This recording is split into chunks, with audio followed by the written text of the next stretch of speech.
Hi, welcome to the Reentry Faith Initiative YouTube channel. I'm Brother Hector, and I wanted to break down each step on to how to start a reentry ministry, and I wanted to make an individual video on each one of the steps because I think it's very important to dig in.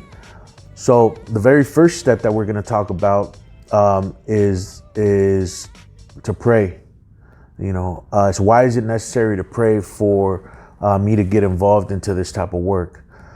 So just for example, if you're not in the beginning of the year, how many people start off having some New Year's resolutions, and a couple weeks go by and or maybe a couple days or even a couple hours go by, and it gets tough to commit or stay committed to those things. It's the same thing. I think it's the same thing spiritually. We have to understand that if we're doing it in our own strength, we're not gonna last very long. We're not gonna, keep moving forward when things get tough, and when I don't feel like doing it, am I still gonna do it?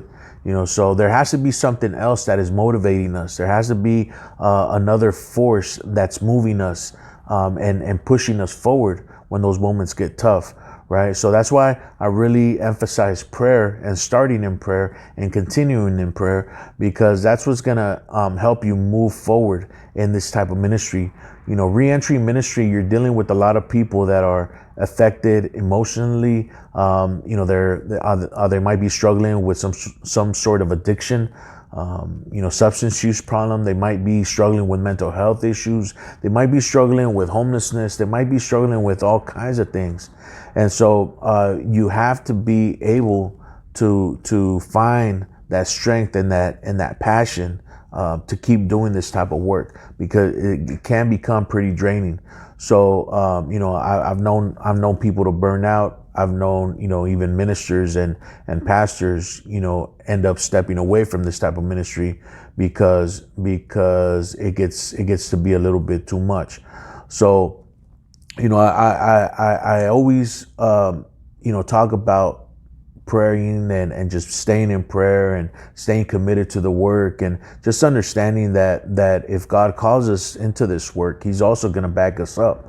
So that's the very first step into how to start a reentry ministry and how to start ministry in general. So if you have any comments, any questions, any opinions about what we're sharing, please leave me a comment below. Subscribe, share, and stay tuned for the second step. All right, take care. Bye.